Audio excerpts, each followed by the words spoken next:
So I go to sleep and dream of.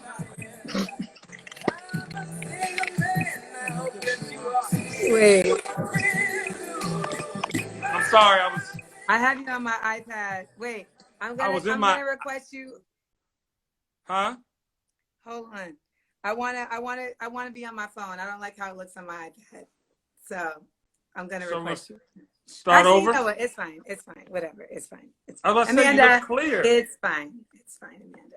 It's I fine. was having I was having an uptown moment, and I was like, I didn't ask her what song she wanted me to play, and I just had a vision. Come and Talk to Me by Jodeci. Bum, bum, bum, bum. Yeah, that That works. rest in peace, Andre Harrell. Oh man, how are you, beautiful? I'm good. That's Yeah, a yeah. good representation of how I am. Yes, what fell, That by the is way? good. I tried to put up a smart funny in black sign because this one, that's why I was going to go on my phone because you You can't can really. see the whole background with the insecure poster, the whole, yeah, I mean, I got it, I got it. We're gonna definitely get into, oh my God, look at the toes. See, this is what we're It's doing the today on the day. Kenny Burns This Show. is my day. This is my day. As Hi, long as Kenny you keep Burns. as long as you keep smiling, we're good. What's going on, beautiful? We're here, you know. Take I'm like, oh, we're still in this thing. Got it. this shit. Right. I can't take it, man. It's just, I mean, it's been great though, honestly, because of the time to reflect and kind of cancel the noise. Like when you're on the go as much as we are, you lose things at times. You lose sight Yes. of certain things. And this has just had us sit back and be like, wait, okay, all right, I'm focused. And I think it's good for our spirits, honestly. Yes. Like it's a lot of things all at once. It's that as well as being like really just disruptive, as well as being really sad, as well as being like a place of reflection. Yes, it's like it's a lot of emotions. Yeah, it is. And I've never, like, you're right about the sad. Like, I don't grieve. Like, I've been very talented at compartmentalizing things and putting them away. But, like, being still and trying to grieve and can't go nowhere and can't do nothing. But anyway, I want to start Amanda Wait, no, Diva. no, no. You just did it. What? No, What was that? That was I shared a little bit of it. I was moving on. And no, you was like, and then you ran on. No, no, no. I've been talking about it for days. I was just sharing with you Okay, because I hadn't seen fair, you. fair. But Okay. on my live yesterday, it's Mental Health Awareness Month. So yesterday I was kind of letting it all go. But I wanna celebrate you, Amanda Diva, and I want to start in the Amanda Diva era. Diva. I want to start in the Amanda Diva era. Can you remind me? We had a road trip of sorts. Was it an airport to place of destination, or did we really drive from a city to another city together? And I don't know why I keep thinking about Detroit to Chicago. I don't know. I don't even know how that makes sense. But I felt like we had a road trip one time in our lives. And I don't know. I keep remembering that. Chris, you owe me a phone call, by the way. Not now, Chris, after the Kenny Burns Show. Okay, stay focused. But do you remember that? Vaguely. What I mostly remember is Bahamas, where we met. Which time was it? We met at the damn come on, when they used to have the mix show. Oh, one of the summits. One of the summits. Yes. That's great for you to remember that because I didn't. I wanted to say this. I want to go back to high school because I want to go to Amanda Diva. Bobblehead? Yeah, this is my 35th birthday party invitation. And that's kind of like when I'm feeling it on my show, I bring that into the screen. But I want to start here. Who was Amanda in high school? We know you were born in Inglewood, California. You moved to Florida. You went to high school. Who were you in high school, and when did you discover your superpower? Because I feel like you kind of discovered it early, but I'll let you tell it. My superpower? Yeah, that smile.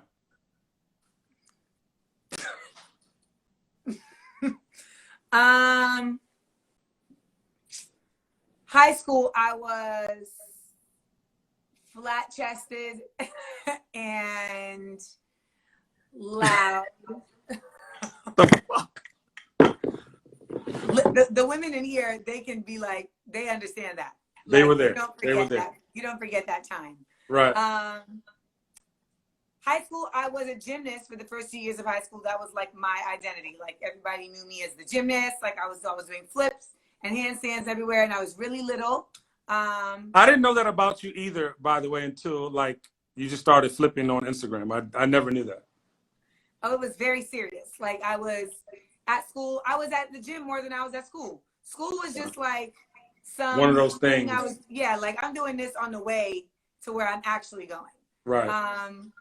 So I was into that really heavy, and then I broke a wrist. I had stress fractures in this wrist, and so while I was recuperating, my workouts were really short. So I would be at the theater more, and I went to a performing art. I went to Dr. Phillips High School, the greatest high school of all time, DP, DP, and it's very serious. And we had a performing arts magnet in the high school, so I got in the magnet, but it was still like, yeah, but I'm a gymnast. Right. But when I got hurt, I started doing more. And then there were some seniors that had kind of like taken some of us under their wing. And so that's also when I feel like I really found my Black American roots in a different way than when I was younger. Like I was always aware of Blackness. I was always aware of rhythm and soul and blues and, just of my uniqueness in that space and my difference, etc. But it wasn't until I got to high school and I was befriended by these other folks like Levon and Kenyon and Abaya and Alano that I got more exposed to, like I was going to church. Levon's family owned a church, and Levon sound like he sang in the church. His mama the deacon, his daddy the head. Yes, her father was a pastor. Like, yes.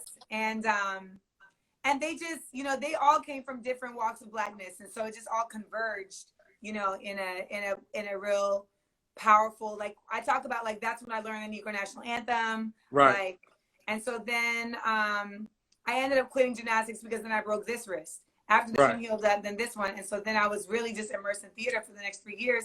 And in high school, I was a leader.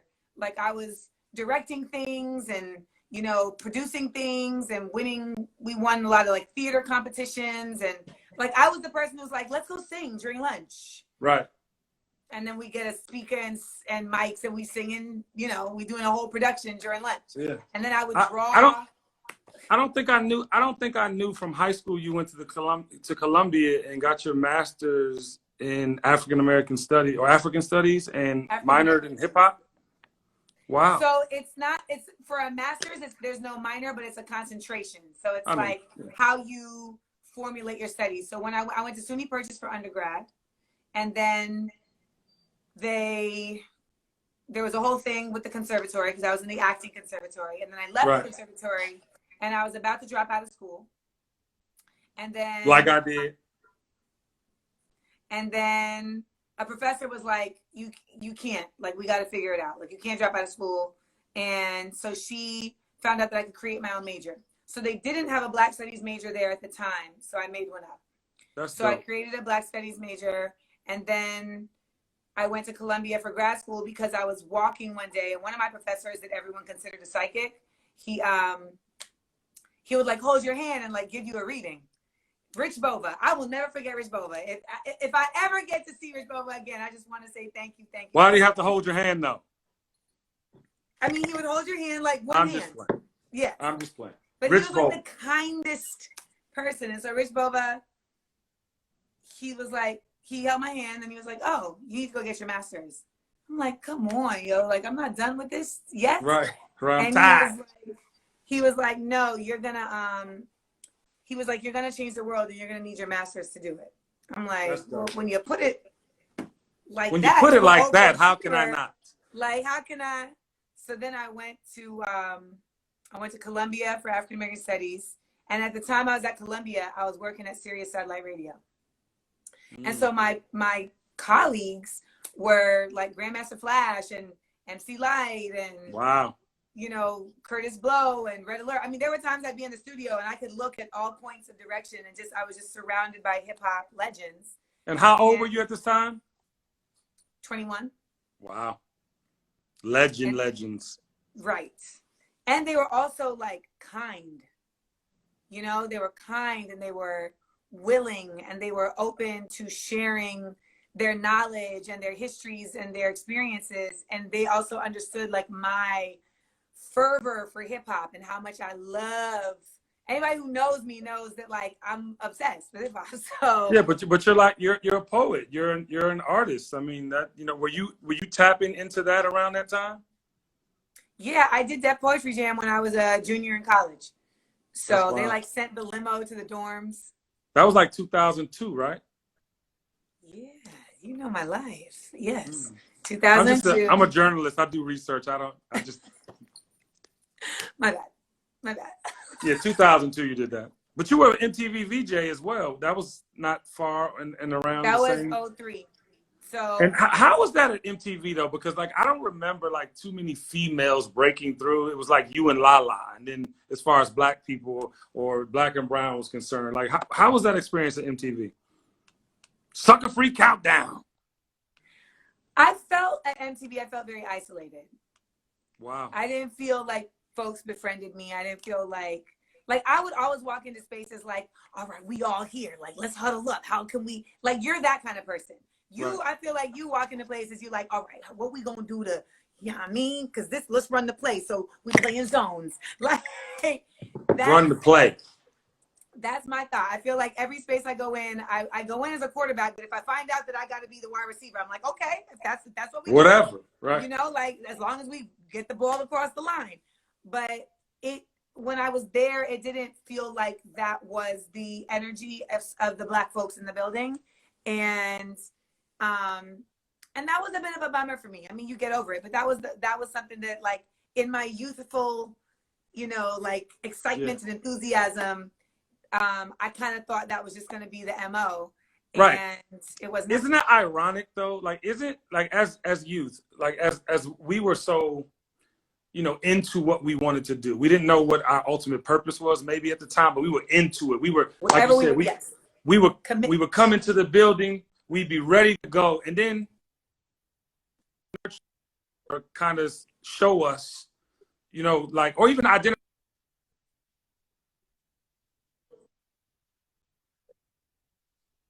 Because we didn't have a lot of like real teachers,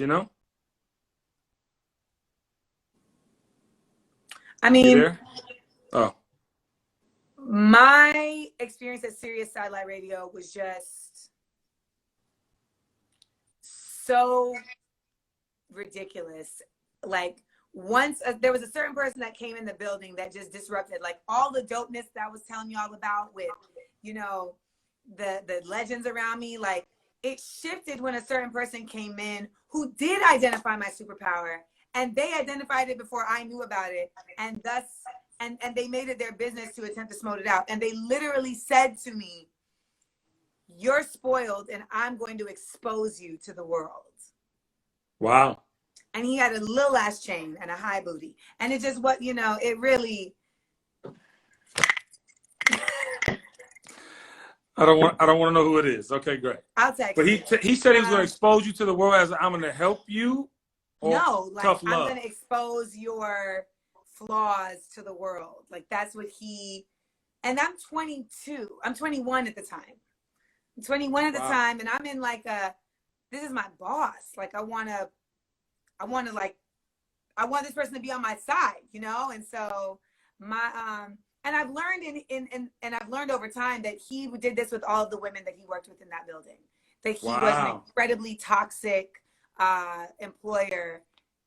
And just thinking about it, I'm like getting anxiety. And don't get anxiety, Amanda. We don't want you to go off, love. We want you that doesn't smiling. give me anxiety. Anxiety is I don't go off of anxiety. I go off of ignorance. But I just remember at that time being like, oh, like, I don't know how I'm going to like get over this. I don't know how I'm going to work through this. I talk about it in the book, but there were small doses. Yes. And so when you say like, we didn't have anybody who would nurture us, he literally like sat me down one day and was like, you need to change how you look when you walk around here. And I was like, what do you mean? He was like, well, you look like an angry black woman and you're scaring people. And I was like, But your straight face, Amanda, doesn't look angry or mad. So I don't know. it's, And well, tell that to the comments of the reel. My straight face is this. yeah, like how does your straight face look mad? I don't understand that. So like when I make that face, like I literally have people on the reels comments who are like, look at her, she's so stank. Look at her face that she's, and I'm just like, I'm literally just like, to me, the stank face would be like this. I literally just be like plain face. And he had like, I remember he had like he had a poster of Condoleezza Rice. Wow. And he would send us memos with the top of every memo would have like a quote from a U.S. general. Right. And it was, but I just, the reason I'm talking about it, though, is because I really aspire, and it's taken a while because I will admit, like, I think I took on some of the toxicities of my previous employers as I became a leader. And I've had to unlearn those habits and those behaviors, you know, and like a lot of times, you know, you kind of just, it's the same like how parents will be like, well, I turned out okay. It's like you kind of like carry these things through and think that it's okay, but it's not. So I used to get yelled at a lot in different workplaces. Like that became like the norm. That was very like, that was very regular, especially in hip hop. That was very regular. Right. Like, you know, but it was also a time too. I mean, I don't think black men appreciate, or men in general appreciated black women. I think, you know, at that time. Say that one more time for me. Yeah, I definitely, you know, I always say black women save me. And I see people commenting in our comments, not knowing that I've known you damn near 2 decades. He's flirting with her. No, I respect women. I respect women. I applaud women. I praise women. I love women. But your whole essence is a flirt. Like that's not, that's like your existence. That's yeah, but it's more like the respect. It's more of the respect for women. And that's what I'm saying, like even about like our teachers. Like I even, you know, and I wanted to ask you this about high school too, by the way. Did you have light skin and dark skin issues back in high school? Back in high school, nigga. Today. Okay. Yeah. But I think that plays. That poetry jam is doing like a poetry fundraiser where they had all of us send in poems that they're gonna post, and the poem I sent in is called Oreo. So yeah. Wow. Yeah, no, but it was a real thing, and I think that carried on in our profession too, because as we grew and as we, you know, achieved certain things, there was always these boxes, you know, that we had to check along the way, being light skinned and black, and being so pro-black and being affectionately open. Yeah, it's like why would we be anything else? My grandfather was white. I can't really help that, but the dominant color in my family is black. What would you like me? My great grandfather was white. Yeah. And they're still telling me you're mixed. I'm like, my great grandfather raped his maid, but I'm mixed. Wow. Fuck y'all. Wow. Yeah, I just, you know, I get tired of it. And I was trying to save the race conversation, but we might as well dive on in. I applaud you for your comments about our white allies that, you know, you got on about turning off comments, or the way that you continuously hold them responsible. Because I feel like the last young lady you posted, I forgot her name, it was recent, and you were like, you applaud her because she was like, look, I'm tired. We have to not just say, you know, we can, you know, or send our condolences. We have to actually do something. And for me, I'm so in that stage of my life, and it's so weird because, you know me, I show up, I'm for everybody. I'm showing up, arms open. I want to embrace everybody. But it's sometimes, man, like, especially since the pandemic, you know, now you want to reach out because you're by yourself and you're lonely and you want some cosign, or you want me to talk about something on my show, or I don't know. It's just a little weird, but I'd like you to expound on it because I see it's recently affecting you as well. You know what affects me even more though? I think the internet has shown me more than ever, like, how disconnected Black folks really are in terms of what we consider liberation, in terms of what we consider equality, in terms of what we consider a priority. And that is like, that, I mean, I be dealing with that like in a depression way, like on a regular basis. Just like right. how, like, because to me, it just feels like so basic. It just feels basic to understand that, like, if we look at Native Americans, like the indigenous people of this country have their unique cultures. They have their unique tribes. They have their unique shared value systems, their unique traditions and cultures. However, there's also an umbrella over them due to the oppression that they all experienced in this country by one specific group. So, no question.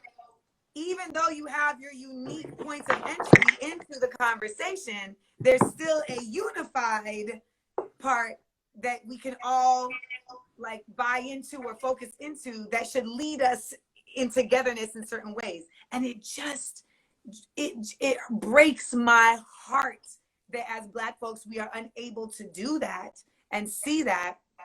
And, you know, and in some ways people don't even realize they're contributing to that, you know, but like when they allow for cultural appropriation or when they try to admonish me, like I have people be like, I don't like her wearing an afro on TV. And you're like, what? Like, you know, My hairstyle. So people are saying I'm blurry. Am I blurry to you? You're a little blurry, but I can hear you perfectly. Do you want me to hang up and come back? You can. If you like. Let's try it and see. Let's try. It's about to get good. We want to see your face. It's coming, y'all. Hold on, let me try to get it back, guys. Let's see.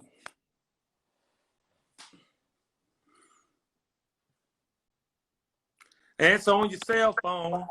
Oh, hey. Am I better? Let's see. Yes, you're still smiling. Yeah, okay. You're still a little blurry, but it's fine. All right. Yeah. I'm.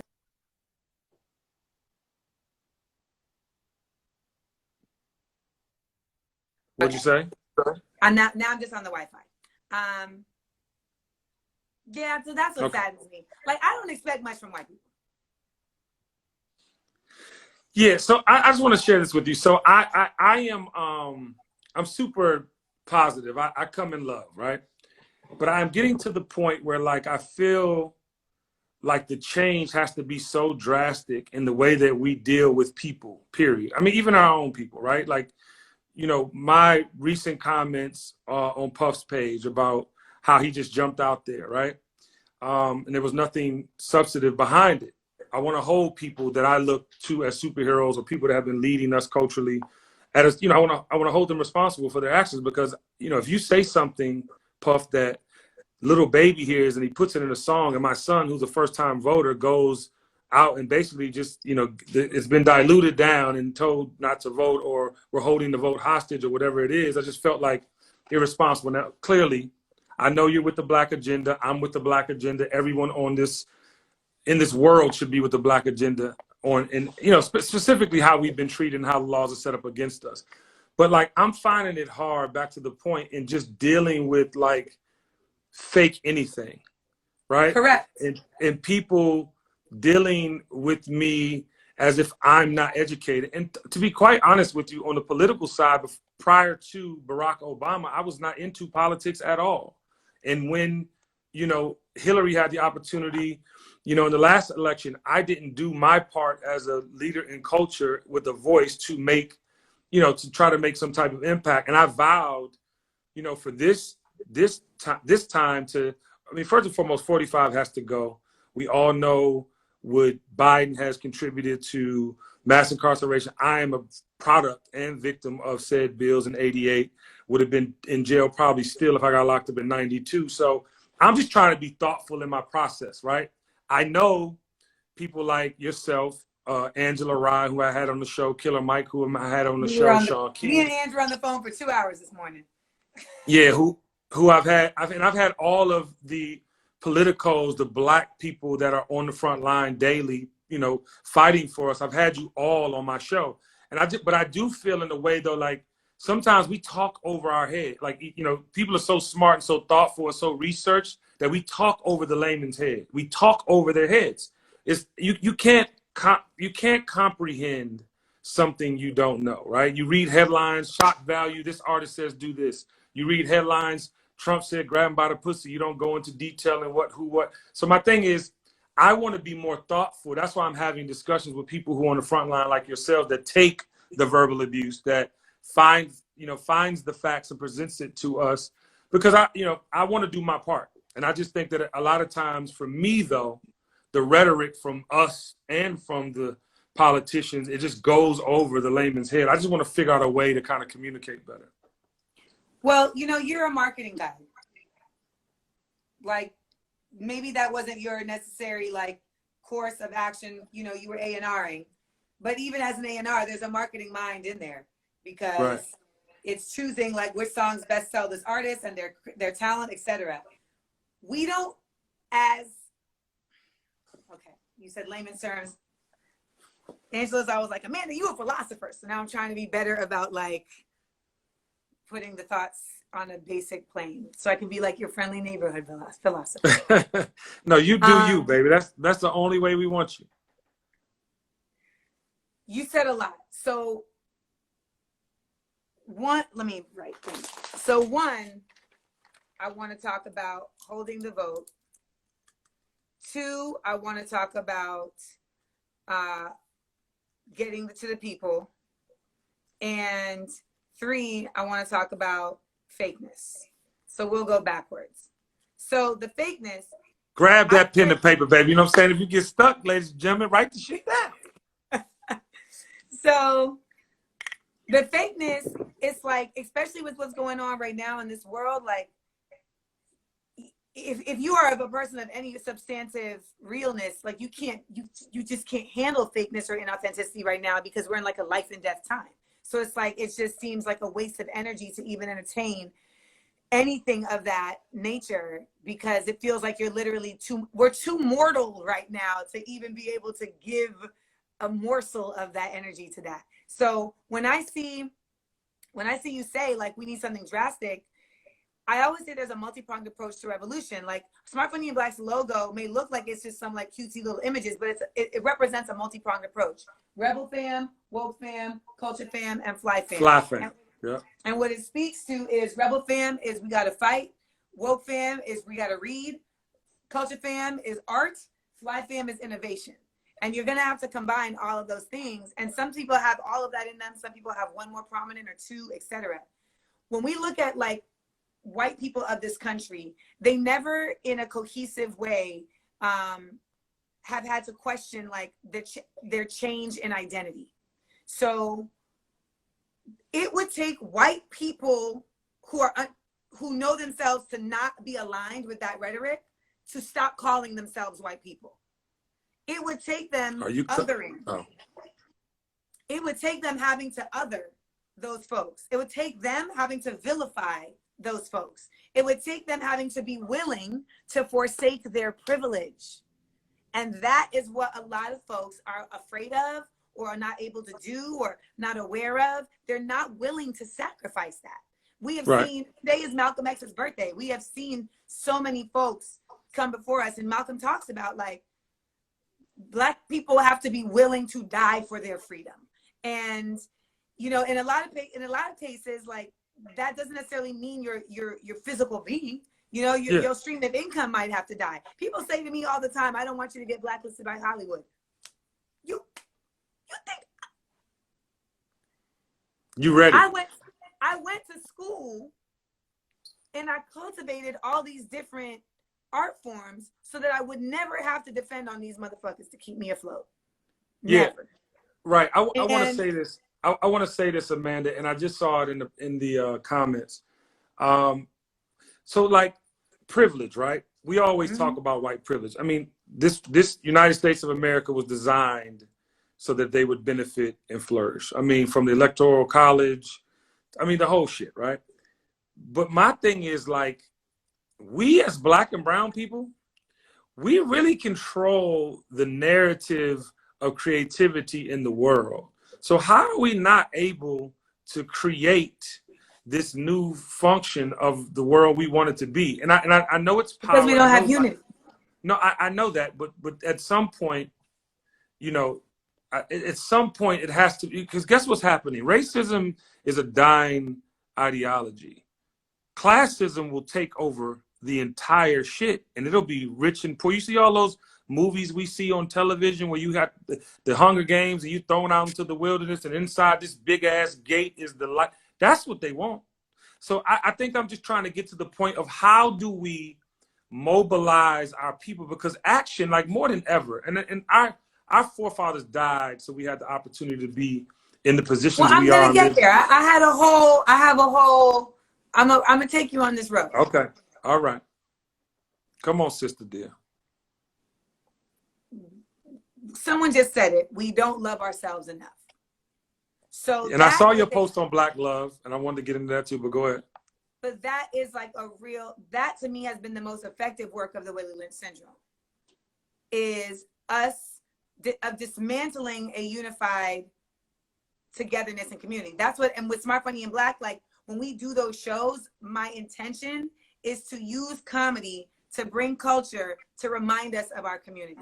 Like we've had, like when everyone is singing a song together, you're like, damn, we all know this fucking song. When everyone laughs at a certain thing together, you're like, damn, we all got that joke. That is representation of our shared culture, which is representation of our community. And Malcolm talks about at some point, there's going to be a time where he says Black men, but it was a different time. So we're going to make it Black people. When Black everybody educate ourselves enough and we understand that a Black person, something happening to a Black person is something happening to me.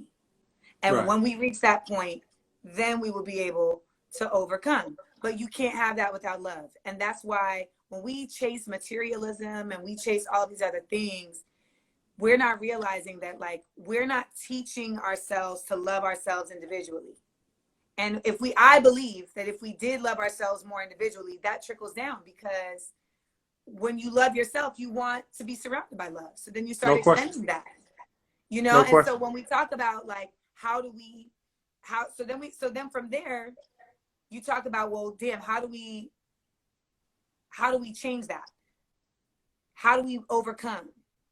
Well, even on a basic plan with just the voting, we don't have a marketing plan. No.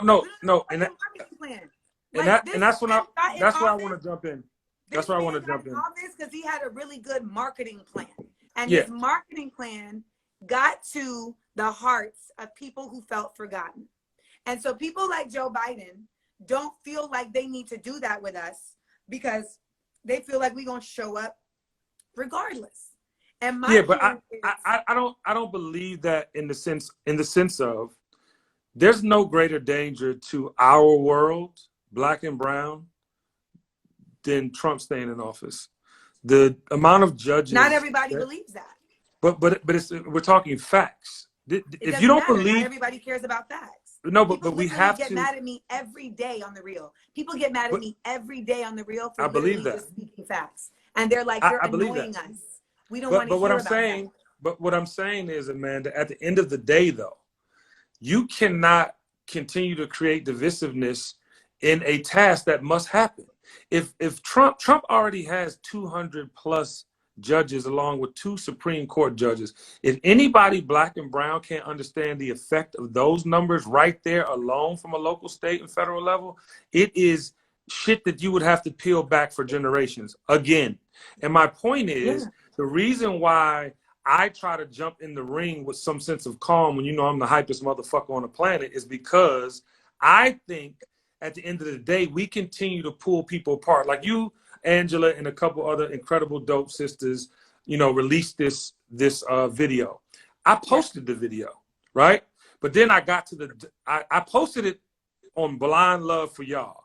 I fucking went back and I saw the thing about Joe Biden, and that will keep certain people from voting for him. And I'm not saying what you asked for, and everything in there, everything you said in there was super on point, necessary. He owes Black people. Our families were torn apart because of some of the, but at the end of the day, that, as positive as it was for Black women, because Black women saved my life and many others, it was divisive. And we, as thought leaders. You, Angela Rye, Killer Mike, Sean King, See the God, so on and so forth, are all amazing thought leaders. You do the work. You also can manage in your brains way more than the average human. And so in that thought process, you got to know that the average human can't take with so much shit. They can't take so much information, let alone stress or things that's going to knock them off their already shaky square. And I want to just, encourage you, because you are so intelligent. You are so fucking witty. I mean, we're going to get into smart, black, and funny because I'm a master black spurts myself. And I want to go for the ultimate title and battle whoever wants smoke. But you got to be thoughtful of that. Like, and also too, your mental health I need you to stay sane. So that on the other side of this, we got some fearless black leaders in pocket that really stood the test of time. I don't fear conspiracy theorists and people trying to come for us. I don't believe in that.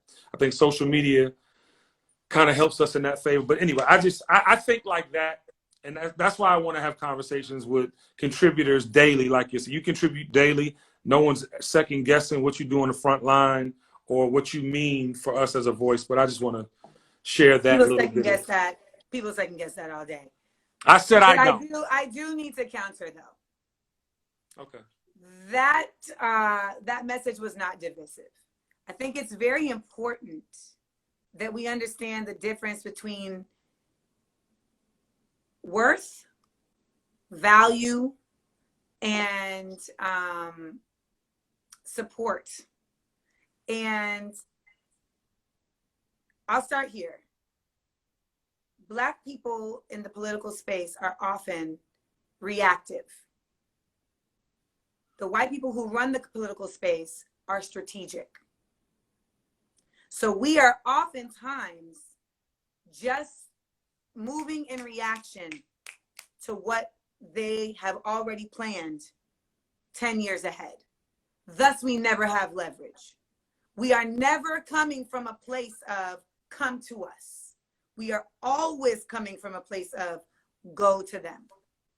And in order for us to change the dynamic, we have to first start changing how we interact with the dynamics.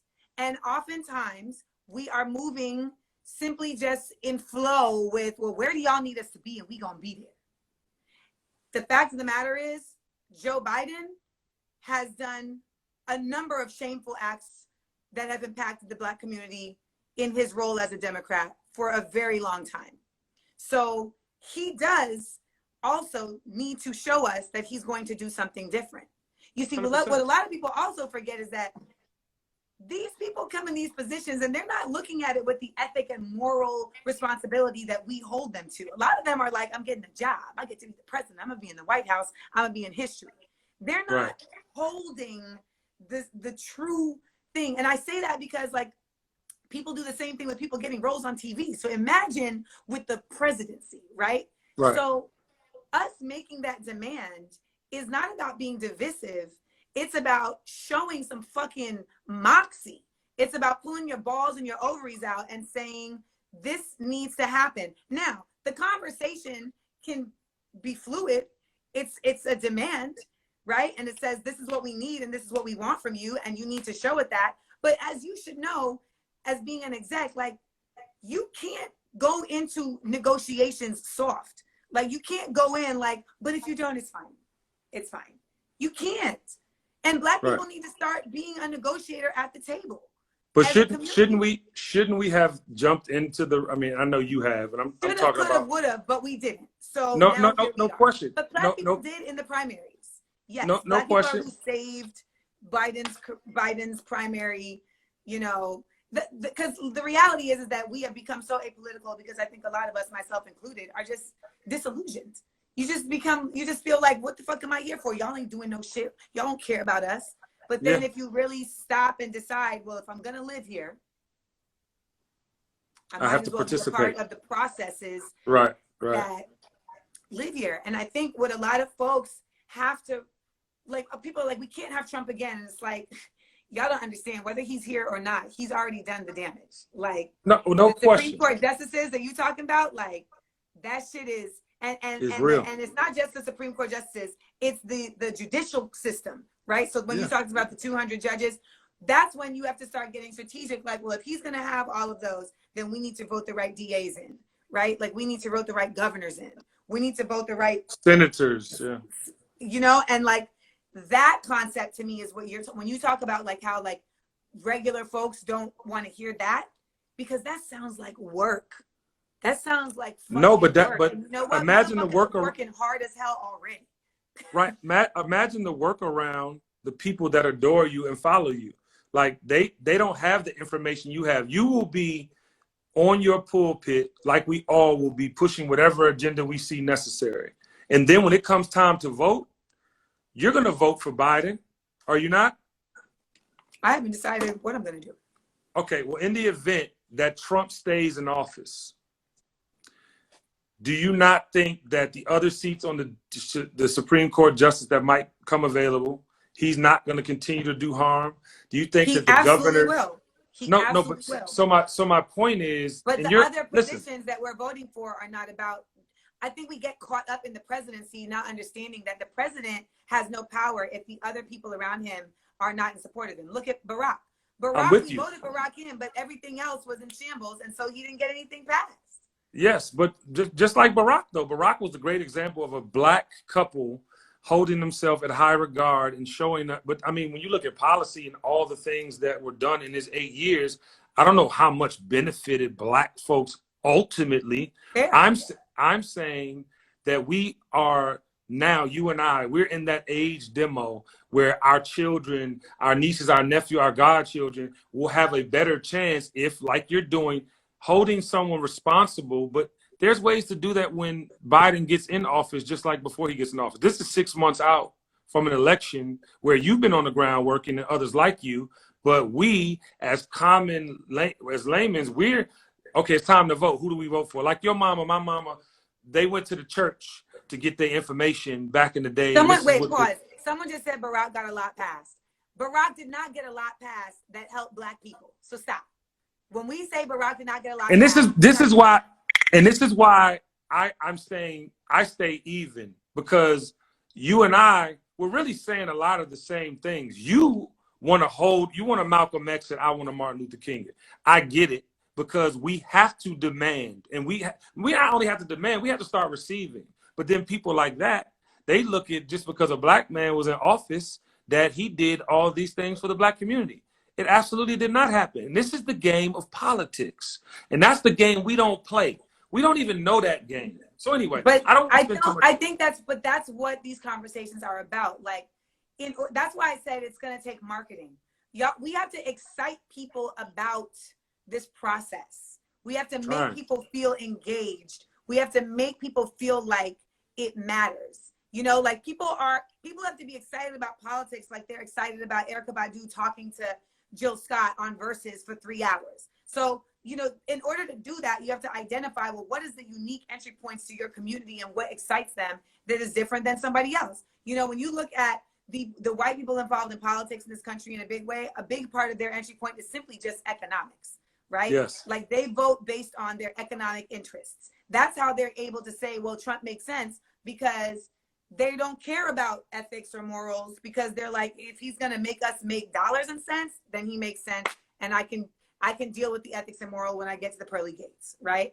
So we have to figure out, like, when it comes to us, and what makes this so hard is because the black community doesn't have a shared spiritual base. So it's not like the Jewish community where we can all have all points of light to one space, even if we enter it in different ways. You know, some are Hasidic, some are unorthodox, some are orthodox, etc.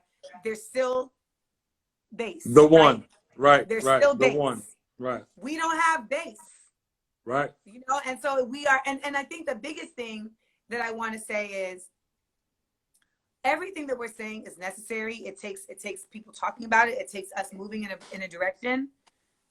It's going to be tough. We're also having, you know, children that are going to be in this world. But as black people, we are young. Our people are a young people. We are only 406 some odd years old. being Black American is still, in the grand scheme of the history of the world, very, very, very new. So we have Thank you for bringing that around full circle, because I was about to say they're about to go crazy on you, but that was very well ended. We as Black Americans, not Africans, or I get it. No, Yeah. Black American is a very specific experience. Being 100%. Black American is a very specific experience. We were stolen, we were supplanted here, and we have had to exist here under incredible duress. And for what it's 100%. worth, we have not existed here without that longer than we have with. And we are still under incredible duress. So we are still developing our cultural identity. We are still developing our spiritual identity. We are new. And the reason I say that is because I have to tell myself this when I get frustrated and I get sad and I get up in arms about why we can't just figure it out. It's because we have to give ourselves a certain level of, we have to be easy on ourselves. We have to give ourselves a certain level of grace for the fact that we're still learning about what we are. You know, the Jewish community has been the Jewish community for centuries. Right. Before Christ. Literally. No, I hear you. I'm with you. According to man's book. So that's a whole nother episode. So I'm intrigued to get into this next conversation, because Black Love, I felt your spirit on that. You were welling up like midway through, and then you had to pause and then come back. But it's so true. And you mentioned this. I mean, and clearly, ladies and gentlemen, this is how grown people have conversations, even with fundamental differences. You can still have conversations and get somewhere. But I want to get to Black Love.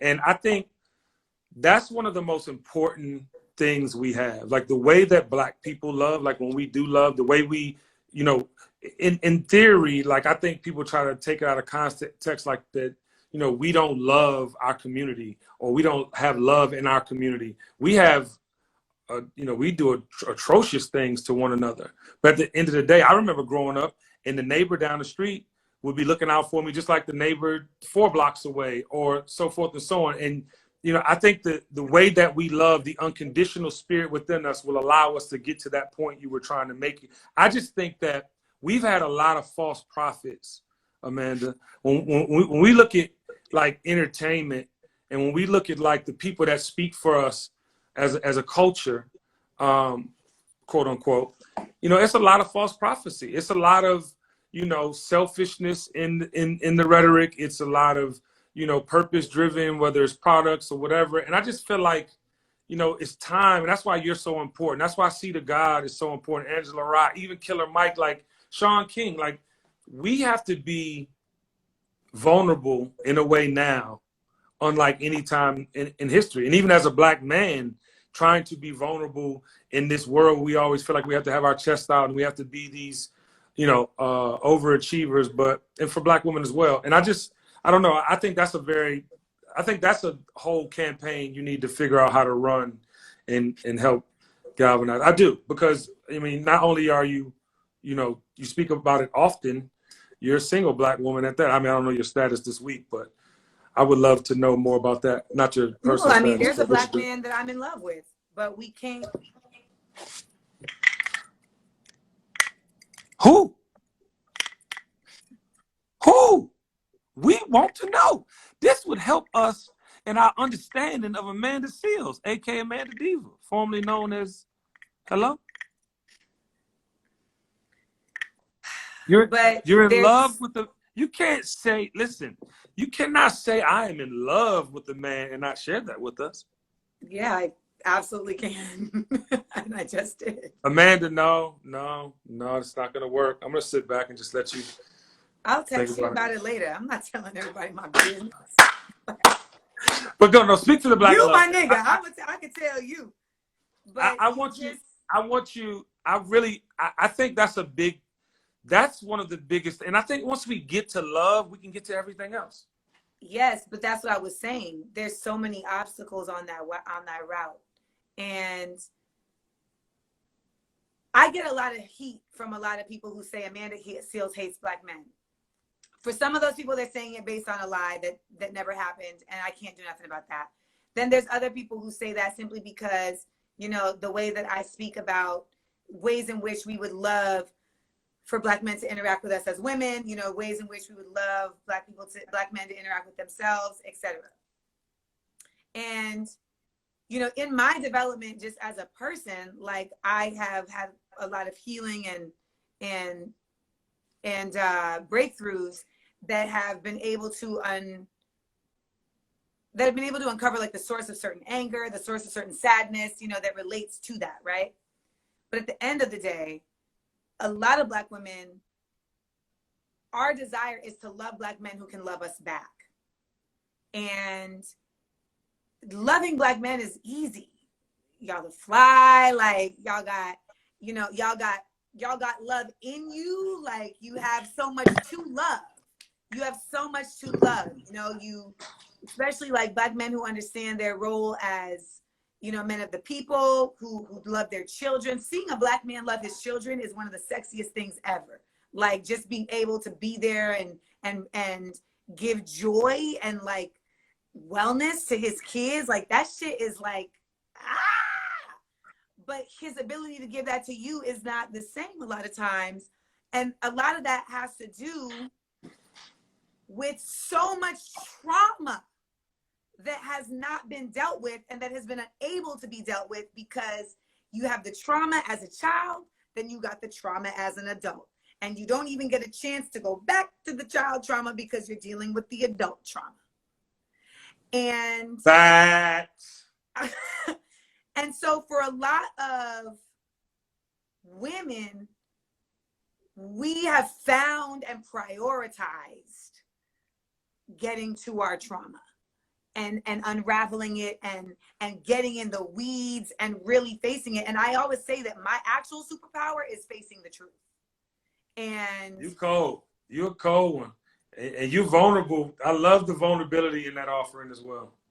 I will tell you full on, like I've had to meet my daddy issues face to face and understand the ways in which it's affecting my interaction with myself, my interaction with the men in my life, not just romantically, but personally, my interactions with my coworkers and with my employees, like, because you know, you get an abandonment issue that spirals into other things, and being able to face that and understand that maybe you have not been the best, you know, you were being your best at the time, but maybe there's an even better way that you can be. It's sometimes difficult for people because they're like, fuck, now I got more work to do. And for a lot of brothers, they're like, I've already got a target on my back and you want me to put a target on myself? Fuck that. Right. Love me as I am. No, I wanna add this to that. And I don't mean to get as primitive as this may sound, but Black men just want to feel safe. I know they don't let us make them feel safe. I'm just about to give you some free game. I know you in love this week. I'm just mad. Let me say this as if you're not this week. It's over. It's been over a year. Okay, great. Well, I'm just finding out. So I am. Black men just want to feel safe. They want to feel safe and know that the person that they are being vulnerable with has them complete and ultimately. Now, I'm not saying the trauma in seeing their daddy cheat on their mama, beat their mama, whatever happened or transpired in their life doesn't affect them in a way where maybe they might try and emulate it, or maybe they're close to. But my thing that I've learned in 21 years of marriage, 21 years in October, is that you can't trip off one another to the point where you let it disturb your peace. Absolutely. And I say that affectionately because, you know, me finding somebody that would accept my business, right? First and foremost, you know, this business is unforgiving to relationships and everything about them. But I couldn't have been married with somebody so into what I'm into, because that would not have been the yin and a yang situation. I think that I've been blessed because it was never about, it was like, I'm supporting you in your business. Whatever you need help with, I'm here. Boom, boom, keep it moving. And the same for me, like support her dreams. I don't have to be wrapped up in them. She needs to be happy with hers. I need to be happy with mine. I think a lot of times we put too much onus on that we have to be so intermingled or intertwined that our lives can't move in step without each other being that You know But what I'm also saying? on a very basic bottom line though, like when you say like black men want to feel safe, yes, so do black women. And No, I don't. I oftentimes don't know a black man. traumas, no, but just listen, a lot of times our traumas prevent us from even allowing someone else to let us feel safe. I'm I with feel you. like with a lot of black men, that like women will show up like, come suckle at my breast, and they're just like, I don't know, your titty might be poisoned, you know? And you're like, no, look, I'm drinking it too, as we safe. Look, Right. I'm good, you know? And so when you're saying like my nigga had said to me, he was like, you know, I just feel like we don't know how to be weak for each other. And that was like a real like eye-opener moment for me, you know, because it was true. Like we were just triggered. It was just like trigger. And then at some point I had to be the one to be like, I'm just not like, I'm gonna hope, but it's because I'm the one in therapy. So No, my I being in get it. therapy allowed me to be able to like not let something that he's doing from his trigger my trigger, and then Yeah. it diffuses. But you Right. need that on both sides, and that's what I'm talking about, is that when only one side is doing that for a lot of black women, just listen, a lot of black women have come to understand, in order for us to create a safe space for black men, we are going to have to forsake our own joy for a certain amount of time in the hopes that it pays off. Like we No, but see, literally had to make that decision that's not. because You the can't trauma give is that to so young big. sisters. No, I'm not You giving it can't to them. give I'm that. telling us You this is can't. what we're dealing with. I'm not saying to do that. I'm saying a No, lot of no. my sisters in You're my generation, we feel like that. No, I'm with you. I'm just saying that there are a lot of good men out there. Men who are trash, just like women who are trash, are not We're not worthy going of to do that. relationships. We're not going to do that because I'm going to tell you why that statement ends up being a problem. Because Why? we live in a patriarchal society. So a lot of men who you consider good They're men, horrible humans, though, Amanda. it's measured Some on a people are different just horrible scale. humans. It's What do you measured mean? on a different scale. It's measured on a different scale. The same way that, like, oftentimes, and I know the sisters in the comments will hear me, you'll have a conversation with a brother who you know loves you, like loves the shit out of you. And they're like, respect my mind. And you're like, but why don't you got to respect my mind either? They're like, you're disrespecting me. And it's like, why is me not doing what you want me to do disrespect, but you not doing what I want you to do not disrespect? No, it is total And disrespect. in their mind, they're like, yeah, but these are insecure men. So can I just get, I have two thoughts that I wanted to get off. Those are insecure men first and foremost.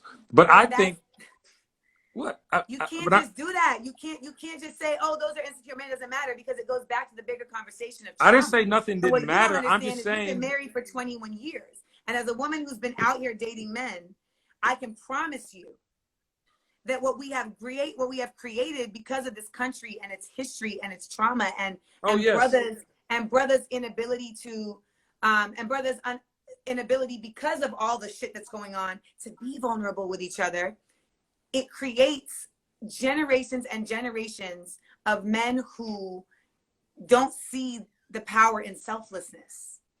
They don't. No, they feel like they've had so much narcissistic trauma that they have formed systems of protection that prevent them from being able to be partners with women. Right. I'm 100% in agreement of everything you're saying. I'm just saying that is not everybody, and I'm also saying that you are different. We're not talking about everybody. No, but I know. I'm just trying to get my point out. If you give me some time.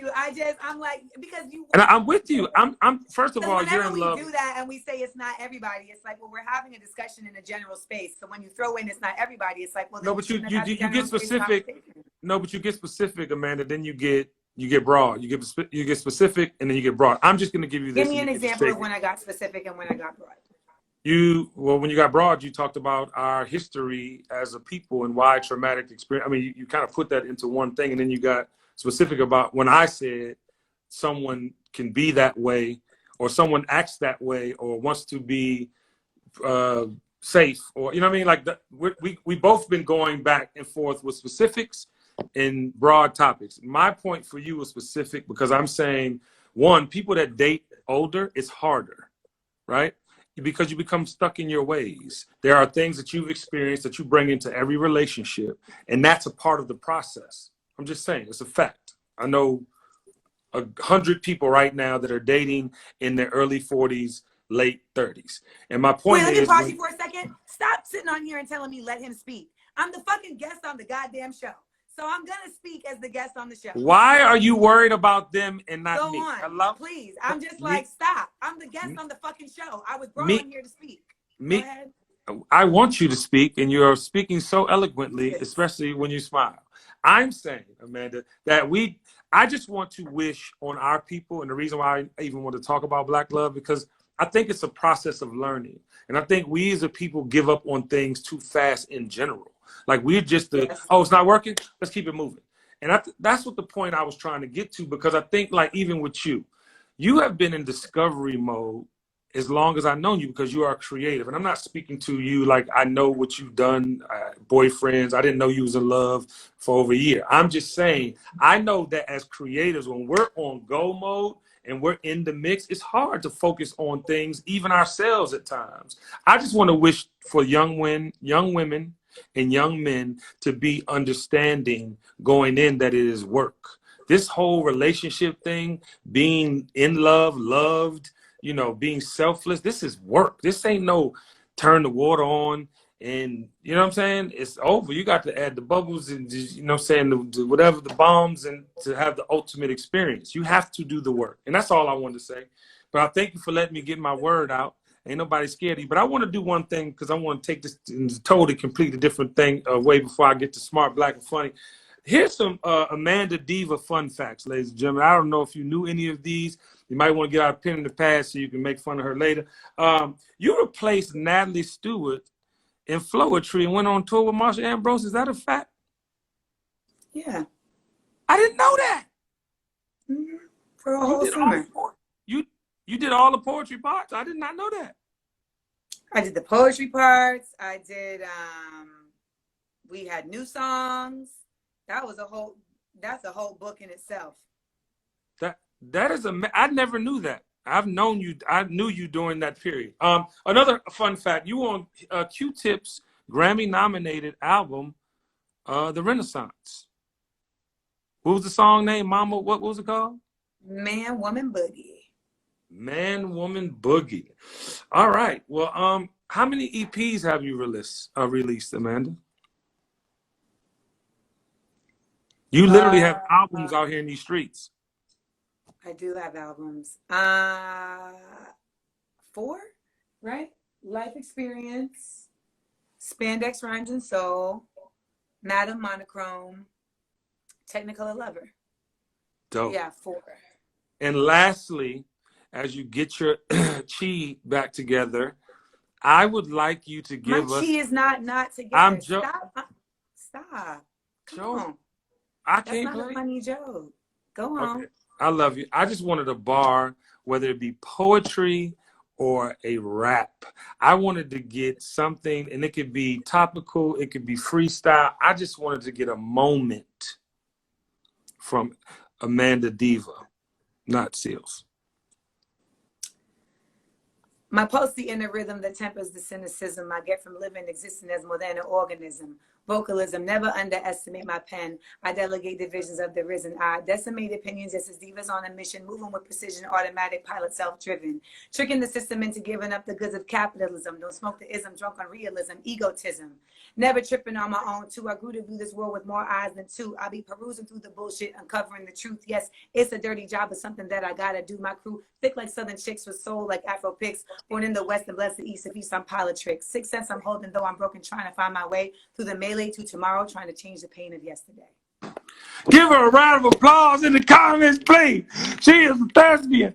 I don't know if that rhymed, but I want to talk about Smart, Funny, and Black before we go. Ladies and gentlemen, Can you do me a solid? Can Yes. you kick out Mr. Gordon to you? Where's that? He's in the comments. Mr. Gordon to you. Can you kick him out? As soon as I see him, I'm gonna kick him. Eric Gordon, what is he doing? No, Miss M.R. Gordon to I know his name is Eric Gordon. I just wanted you to know his full name. Can you just block the live from him? Yeah, as soon as I see him pop up, I promise I will Get rid of Eric Gordon. Eric, you fucked up. Appreciate you. I got you. Oh, there he is. Wait, there he is. I got you. Get out of here, Eric. Sorry, Eric. I gotta listen to my host, man. You know, I mean, my guest. But smart, funny, and black. I mean, I'm not gonna lie to you. Like, I've been around you. I've seen you on MTV, Sucker Free. I've seen you go through. I've seen you on Insecure, which congratulations. 2016 is now 2020. You are amazing on that show. I've seen you in things, but smart, funny, and black might be one of the most special offerings. And I had such a good time when you came to Atlanta. I posted something on my I saw you posted. Yeah, I had such, like, I told you after, you were so busy and floating around like a butterfly, but I was so proud. And I was just like, yo, not just because I won and became a black spurt, master black spurt, but I had so much fun. So please, what we need one of those doing. I gotta call Tiffany Haddish. I'm calling you after this, Tiff. I love you, Tiff. That's my baby. But yeah, babe, what's going on with Smart, Funny, and Black? Like, I want more. Like, what are we doing? We just did a virtual show on Friday. Dope.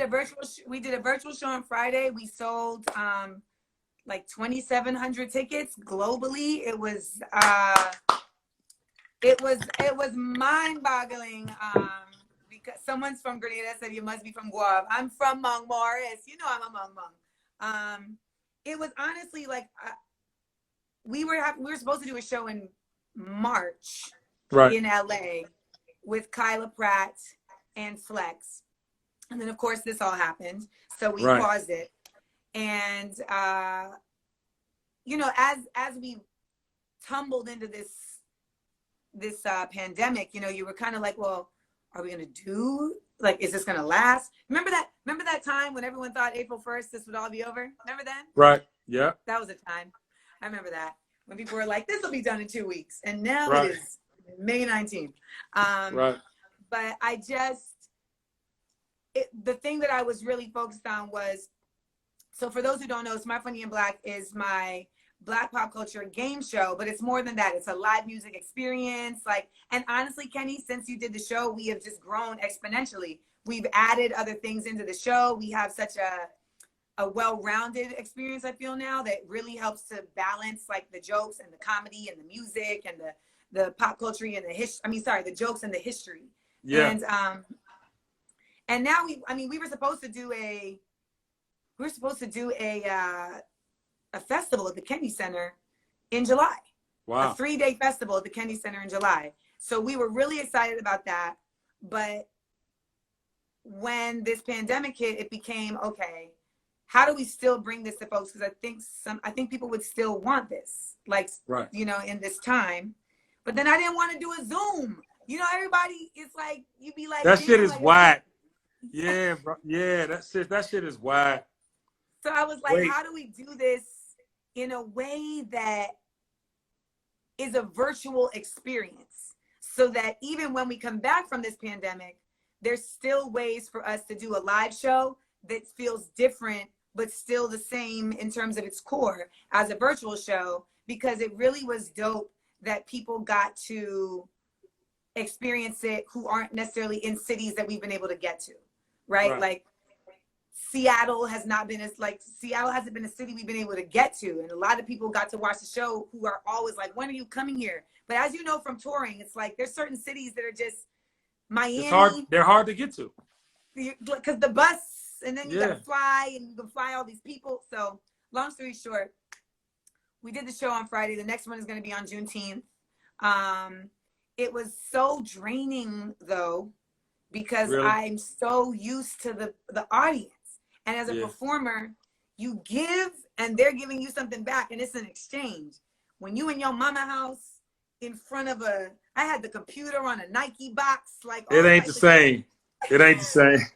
Yo, Saturday I was vegetative, like I was done. So now I gotta. But we had Kyla Pratt and Flex, so we were able to still do that show. They were amazing. People really enjoyed it. People loved it. We did a. Is it coming to HBO? Is is it coming to HBO? Is that your next partnership after your comedy special with HBO? I guess I'm just wishing that into existence, maybe.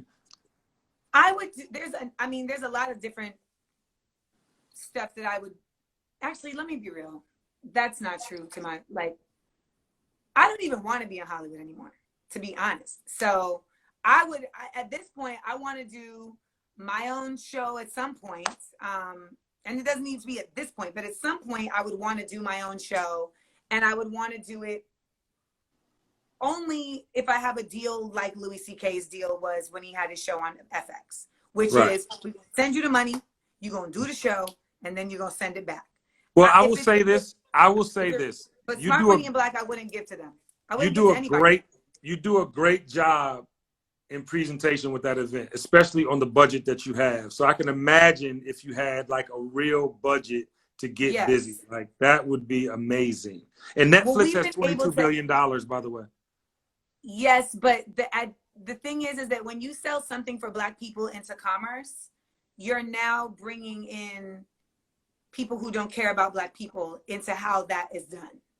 And we need you there though, and not to say, and I only said Netflix because they give you the money. Like they like to buy content, they don't like to produce content. I don't want Netflix owning Smart, Funny, and Black. That's exactly. Smart, Funny, and Black. Yeah. When people ask me like if it's going to be on TV, I tell them no, because the revolution will not be televised.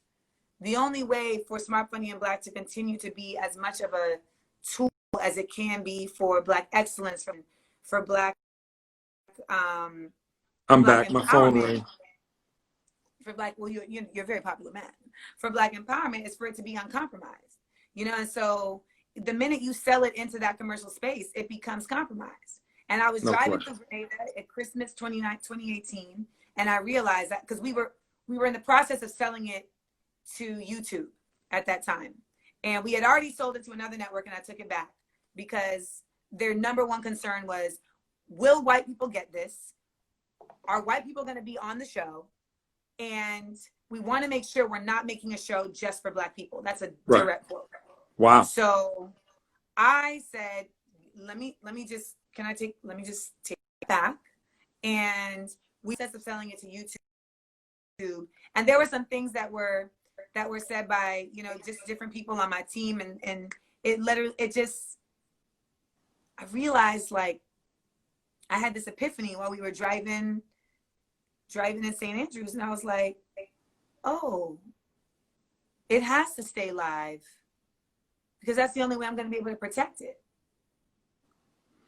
Well, have so many other ideas that I can share in those spaces that don't require the same amount of protection. The Smart, Funny, and Black, like the fact that we did the virtual show this week, and I was able to play Malcolm X's words, and I didn't have to ask nobody for permission to play a clip of Malcolm X saying, we need to protect ourselves by any means necessary. And no, I don't promote violence, but I do promote defense, and I promote all Black people taking up arms if they have to protect. Like, I don't want to have permission.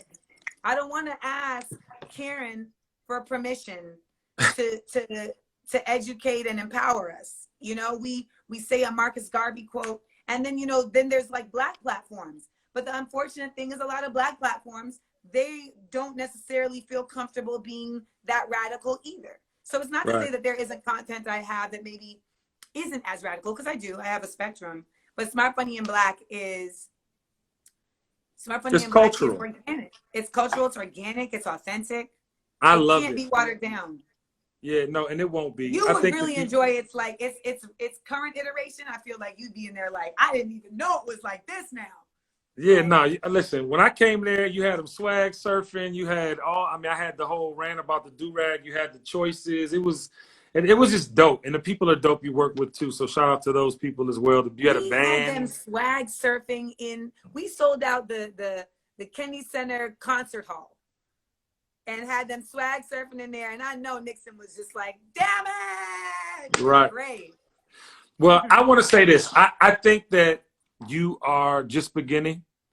I pray that you continue to find the balance you need to stay with these words of wisdom and your valuable opinion, and keep that upon us in the way that you are. I wish that you continue, honestly, to build your own platforms. I think, much like what Tyler did, you can do. You can do the deals that benefit you, and you don't have to sacrifice integrity or what you stand for to get it done. And you're a superhero. Like, and I had actually said in the joint, I called you a young legend.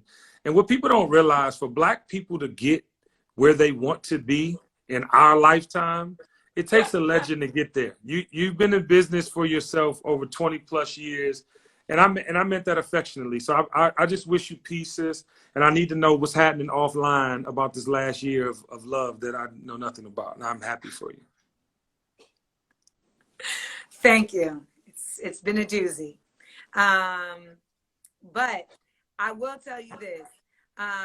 Do not tell women that they are more received. They're better received when they smile.